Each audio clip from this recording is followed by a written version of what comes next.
Chronic ડાયાલિસિસની, મતલબ કે કોઈને ડાયાબિટીસ છે, બ્લડ પ્રેશર છે, એના કારણે કિડની ફેલ થઈ ગઈ છે, જેને લગભગ I think life time dialysis કરાવવું જ પડશે. એવા કેસીસમાં શું ડાયાલિસિસ સિવાય બીજી કોઈ બી થેરાપી કે ટ્રીટમેન્ટ પોસિબલ છે કે અવેલેબલ છે?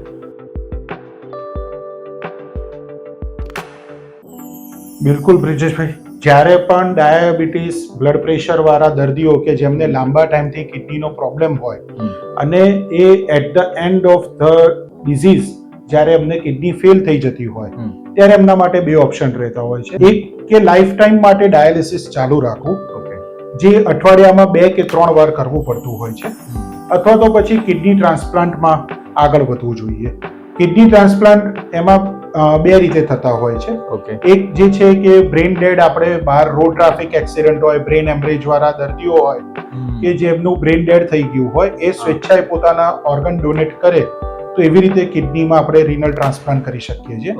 અને બીજું, ફેમિલીમાંથી કોઈનું બ્લડ ગ્રુપ મેચ થતું હોય અને કિડની મેચ થતી હોય અને ડોનર બધી રીતે ફિટ હોય તો આપણે એમાં લાઈવ રિલેટેડ કિડની ટ્રાન્સપ્લાન્ટ કરતા હોઈએ છીએ. જો તમને ફેમિલીમાંથી જ મળી જાય કાં તો કોઈ તમારા મિત્રમાંથી કોઈ તમને ડોનેટ કરવા તૈયાર હોય તો કદાચ એ થોડી ઝડપી પ્રક્રિયા છે.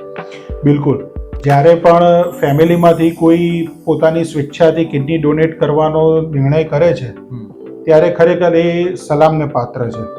કેમ કે એ કોઈ દર્દી નથી, એ એક હેલ્ધી પર્સન છે કે જે સ્વેચ્છાએ પોતાનું ઓર્ગન ડોનેટ કરી રહ્યો છે.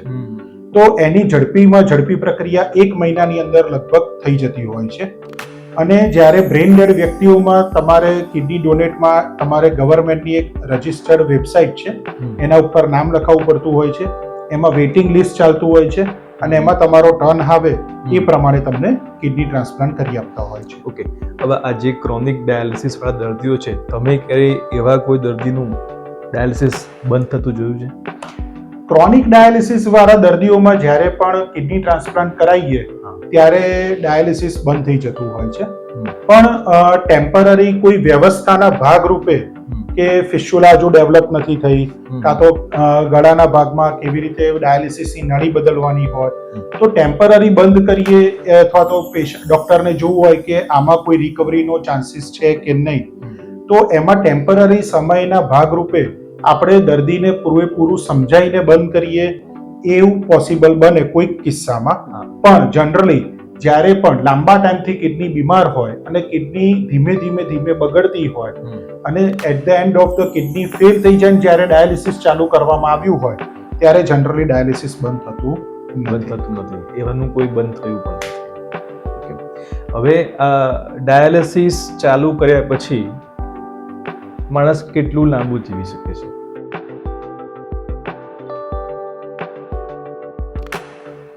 બ્રિજેશભાઈ, ડાયાલિસિસમાં જો તમે સારી ક્વોલિટીનું ડાયાલિસિસ કરાવતા હોય તો એમની જે લાઈફ એક્સપેક્ટન્સી હોય છે એ નોર્મલ પીપલ જેટલી જ હોય છે. આમાં ઘણી બધી વસ્તુઓ ડાયાલિસિસમાં ભાગ ભજવે છે. તમારું ડાયાલિસિસ કેવી રીતે થાય છે, આરો પ્લાન્ટની ક્વોલિટી કેવી છે, તમને ડાયાલિસિસ દરમિયાન હિમોગ્લોબિનના ઇન્જેક્શન્સ આપવામાં આવે છે કે નહીં, ડાયાલિસિસ તમારું સારી ક્વોલિટીનું થતું હોય તો તમને કેવી ભૂખ લાગે છે, તમે કેવો ક્વોલિટી વાળો ખોરાક લો છો, ડાયાલિસિસ દરમિયાન તમે પ્રોપર વેક્સિન્સ લીધી છે કે નહીં, ડાયાલિસિસ દરમિયાન તમે કિડનીના ડોક્ટરના સતત સંપર્કમાં રહો છો કે નહીં, ડાયાલિસિસ દરમિયાન તમને જે પણ કેલ્શિયમ છે, ફોસ્ફરસ છે, બ્લડ પ્રેશર છે, એની જે પણ દવાઓ ડોક્ટર સજેસ્ટ કરે એની પ્રોપર ડોઝમાં અને પ્રોપર ટાઈમે તમે દવાઓ લો છો કે નહીં, આ ઘણા બધા પરિબળો એમાં ભાગ ભજવતા હોય છે. પણ મારા હિસાબે જો તમે એક ક્વોલિફાઈડ નેફ્રોલોજિસ્ટની અંડરમાં સારામાં સારા આરો પ્લાન્ટ સાથે સારી ગુણવત્તાવાળું ડાયાલિસિસ કરાવો તો એમની લાઈફ એક્સપેક્ટન્સી નોર્મલ માણસ જેટલી જ રહે છે. Very good. હવે એક વાત તમે હમણાં કરી વેક્સિન માટેની, આ વેક્સિનનો કોઈ રોલ કેવો છે? બ્રિજેશભાઈ, જ્યારે પણ ડાયાલિસિસ કોઈ પેશન્ટને સ્ટાર્ટ કરવામાં આવે છે અથવા તો જે પણ પેશન્ટને લાંબા ટાઈમથી કિડનીની બીમારી છે, ડાયાબિટીસ છે, કેન્સરનો કોઈ દર્દી છે, ઓલ્ડ એજ એટલે કે 45 થી 50 વર્ષથી ઉપરનો કોઈ દર્દી છે, હૃદય રોગની બીમારી છે, અથવા તો એવી કોઈક બીમારી છે અથવા તો એવી કોઈક દવાઓ લે છે કે જેનાથી પેશન્ટની રોગ પ્રતિકારક શક્તિ કોઈ પણ કારણસર ઓછી છે તો એવા પેશન્ટને એડલ્ટ વેક્સિનેશન અમે સજેસ્ટ કરતા હોઈએ છીએ. ઓકે, મારા ખ્યાલથી સાહેબે પહેલા બી કીધું કે નોર્મલી કિડનીની બીમારીવાળા કિડની ફેલરના દર્દીઓની ઇમ્યુનિટી આમ થોડી ઓછી હોય છે.